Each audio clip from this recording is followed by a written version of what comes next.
आपल्या सर्वांना माहिती आहे, या राज्यात एक गाजर वाटपाचा कार्यक्रम झाला आणि या गाजर वाटपाच्या कार्यक्रमामध्ये आपण पाहिलं असेल तसं मुंबईसाठी काय मिळालं, शहरी भागांसाठी काय मिळालं, हा एक प्रश्न आपल्या सर्वांनाच उपस्थित झाला असेल.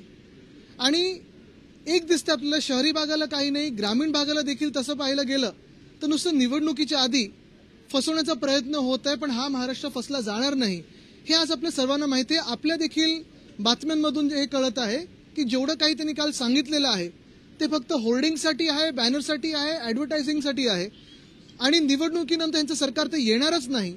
तरी देखील मिंदे सरकार जोपर्यंत जेवढे दिवस आहे तेवढे दिवस दाखवण्यासाठी आहे. हे जरी असलं तरी आमची एक मागणी आज शिवसेना उद्धव बाळासाहेब ठाकरे पक्षाच्या वतीने आम्ही इथे मांडत आहोत. ही मागणी फार महत्त्वाची आहे. शहरी भागांमध्ये खास करून अनेक शहरं जशी मुंबई आहे, ठाणा आहे, पुणे आहे, कल्याण डोंबिवली आहे, आपल्याला माहिती आहे खूप मोठ्या प्रमाणात स्लम सोसायटीज आहेत आणि या स्लम्समध्ये, या झोपडपट्टी वसाहतींमध्ये आता आपण पाहिलं जाल तर अनेक अशा स्लम सोसायटीज आहेत जिथे वर्षानुवर्ष कामं रखडलेली आहेत. काही काही ठिकाणी बिल्डर सोडून गेलेले आहेत, कामं विकासक नाही आहेत, SRA या SRAंमध्ये विकासक सोडून गेलेले आहेत आणि काम बंद पडलेलं आहे.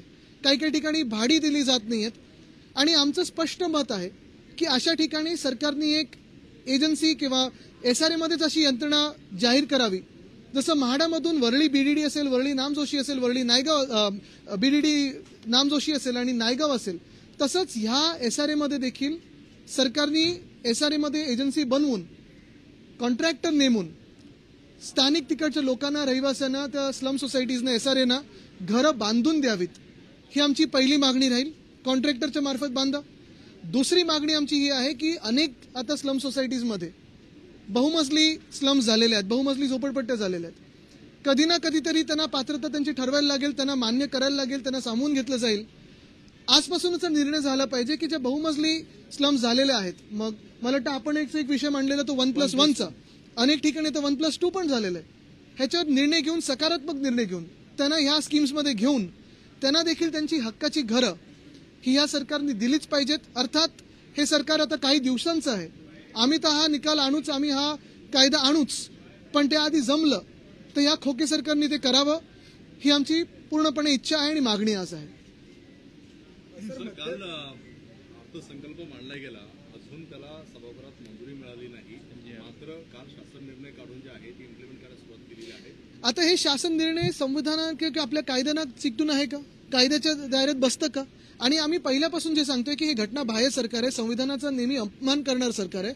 आणि काल मला वाटतं मंजूर होण्याच्या आधी हा शासन निर्णय होऊ शकतो की नाही हा एक प्रश्न झालाच, पण हे सगळं होर्डिंगसाठी केलं जातंय हे आपल्याला दिसलं असेल. आता अनेक ठिकाणी मुंबईत तर हायकोर्टाची निकाल आहेत काही की तुम्ही इलिगल होर्डिंग्स लावू शकत नाहीत, रस्त्यावर होर्डिंग लावू शकत नाहीत, तरी घटनाबाह्य मुख्यमंत्र्यांचे लावलेले आहेत. 2 DCM दिसत नाहीत किंवा छोटे फोटोज आहेत.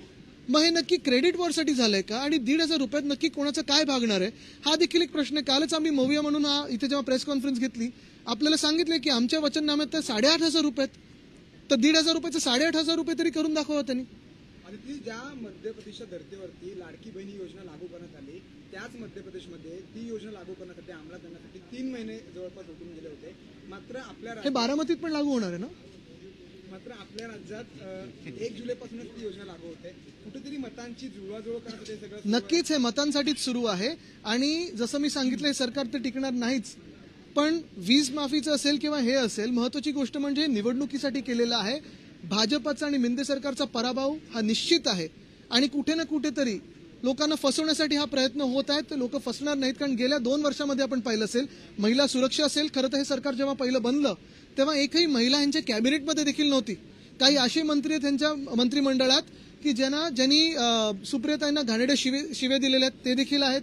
काही लोकांवर भयानक आरोप आहेत ते आहेत. जर लाडली बहिणा असेल तर पहिलं ह्या लोकांची हकालपट्टी केली पाहिजे आणि मग ही स्कीम तुम्ही लागू करा. आणि 1,500 रुपयात कोणाला ह्या महागाईच्या जमान्यात काय मिळणार आहे? सर, आता शिवजयंती असेल किंवा राज्याभिषेक सोहळा असेल, हा तिथीप्रमाणे होणार आहे, हा एक निर्णय घेतलाय, कसं बघताय? नाही, ठीक आहे ना, स्वागत आहे. उत्तर पश्चिम मुंबई लोकसभा मतदारसंघामध्ये मोठी अपडेट येते, ज्यामध्ये वायकरांचे निर्णय हे अपक्ष उमेदवाराचं आय कार्ड घेऊन काम करत होते मतमोजणी केंद्रावर, असं स्वतः निर्णय निवडणूक अधिकारी. आता आपल्याला कळेल ते यांच्यातून जे का कारणाने पळून गेले ते तर त्यांनी जगजाहीर सांगितलं होतं.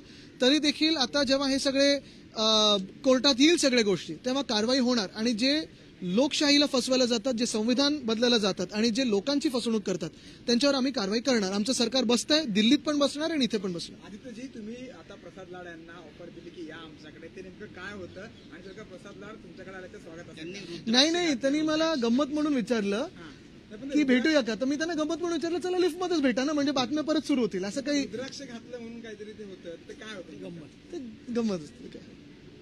ठीक आहे, मला वाटतं आजचे हा विषय महत्वाचा आहे, फार महत्वाचा आहे. कारण आपल्याला माहिती आहे मुंबईत अनेक एसआरए रखडलेले आहेत, ठाण्यात अनेक एसआरए रखडलेले आहेत.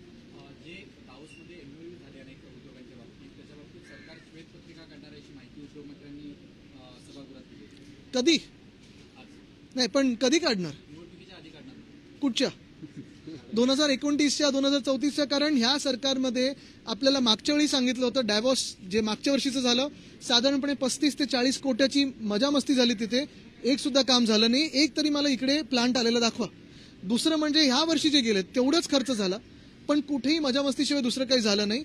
आम्ही जसं त्यावेळी टाइम टेबल दाखवलं होतं, एकदाच आमची डायव्होर्सची व्हिजिट झाली होती, जे प्रोजेक्ट आले ते आले. नंतर एक नेदरलँडची पण ट्रिप झाली, त्याच्यात 2-3 आयुक्त आणि सहआयुक्त होते, त्याच्यावर पण आम्ही आरटीआय टाकून माहिती काढलेली आहे.